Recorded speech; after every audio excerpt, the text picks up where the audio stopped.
రామాయణంలో హనుమంతుడిది అద్భుతమైన పాత్ర. హనుమంతుడి ధైర్యం, తెలివి, రాజరికపు నిర్ణయాలు, అసాధ్యాన్ని సుసాధ్యం చేసే ప్రయాణం, అద్భుతమైన సాహసాలు చెప్పుకుంటూ పోతే అనేక సుగుణాలు హనుమంతుడిలో ఉన్నాయి. ఈ షాట్ లో మనం రామాయణ కాలంలో హనుమంతుని 10 కీలక సాహసాలు, హనుమంతుడి నుండి నేర్చుకోవాల్సిన గుణాల గురించి తెలుసుకోబోతున్నాం. అందులో నంబర్ 10 సముద్ర లంఘనం. సుందరాకాండలో హనుమంతుడు సీతాదేవిని వెతకడానికి 100 యోజనాల విస్తీర్ణమైన సముద్రాన్ని ఒక గంతుతో దాటడం ఆయన చేసిన అత్యంత ప్రసిద్ధ విన్యాసం. ఆయన తన అపార శక్తి మరియు ధైర్యాన్ని ఈ సందర్భంలో చూపించారు. నంబర్ 9 లంకా ప్రవేశం. సముద్రాన్ని దాటిన తర్వాత హనుమంతుడు రాక్షసులతో నిండిన లంకలో రహస్యంగా ప్రవేశించాడు. లంకిని అనే రాక్షసిని ఆయన బుద్ధి ప్రదర్శనతో ఓడించి నగరంలోకి అడుగు పెడతారు. నంబర్ 8 సీతాన్వేషణ. లంకలో సీతాదేవిని కనుగొనడానికి హనుమంతుడు ప్రతి ప్రదేశాన్ని సూక్ష్మంగా శోధిస్తారు. అశోకవనంలో సీతను కనుగొని సీతాదేవికి రాముని సందేశాన్ని అందించారు. ఈ సంఘటన ఒక కార్యం పైన ఆయనకున్న శక్తి, శ్రద్ధ, భక్తి తెలియజేస్తుంది. నంబర్ 7 రాముని ఉంగరం అందజేయడం. సీతాదేవికి రాముని పట్ల విశ్వాసం కలిగించడానికి హనుమంతుడు రాముడు ఇచ్చిన ఉంగరాన్ని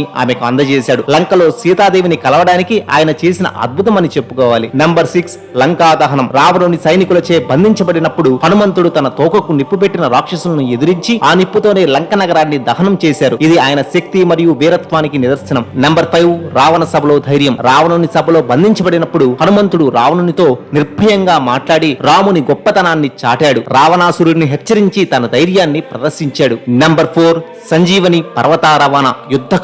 యుద్ధంలో లక్ష్మణుడు మూర్ఛపోగా సంజీవని ఔషధాన్ని తీసుకుని రావడానికి హనుమంతుడు హిమాలయాలకు వెళ్లి ఔషధం గుర్తించలేనప్పుడు మొత్తం పర్వతాన్నే లంకకు తీసుకుని వచ్చాడు. ఇది ఆయన అసాధారణ శక్తికి నిదర్శనం. ఇకపోతే నంబర్ 3 సుగ్రీవుని రామునితో సమావేశం. హనుమంతుడు సుగ్రీవుని రామునితో కలిపి వారి మధ్య స్నేహ ఒప్పందాన్ని ఏర్పాటు చేశాడు. ఈ సంఘటన రామాయణ కథలో కీలకమైనది. హనుమంతుడి రాజనీతి జ్ఞానాన్ని చూపిస్తుంది. నంబర్ 2 రామ సైన్యానికి సహాయం చేయడం. యుద్ధకాండలో హనుమంతుడు రామ సైన్యానికి అనేక విధాలుగా సహాయం చేశాడు. రాక్షసులతో యుద్ధం చేస్తూ అనేక మంది శత్రువులను సంహరించాడు. తన యుద్ధ నైపుణ్యాన్ని చూపించాడు. ఇకపోతే ఫైనల్ గా నంబర్ 1 సీతారాముల సమాగమం. యుద్ధం తర్వాత హనుమంతుడు సీతాదేవిని రామునితో కలిపేందుకు సహాయం చేశాడు. ఆమెను గౌరవంగా రాముని వద్దకు తీసుకొచ్చి తన భక్తి మరియు నిస్వార్థ సేవను మరోసారి నేర్పించాడు. ఈ విన్యాసాలు హనుమంతుని శక్తి, బుద్ధి, భక్తి మరియు ధైర్యాన్ని సమన్వయంగా చూపిస్తాయి. ఆయన రామాయణంలో ఒక అసాధారణ పాత్రగా నిలిచాడు. భారతీయ సంస్కృతిలో ఆదర్శ భక్తునిగా గుర్తించబడ్డారు కూడా. చూశారు కదా ఫ్రెండ్స్, ఈ షార్ట్ మీకు నచ్చినట్లయితే లైక్ చేయండి, కామెంట్ చేయండి, షేర్ చేయండి.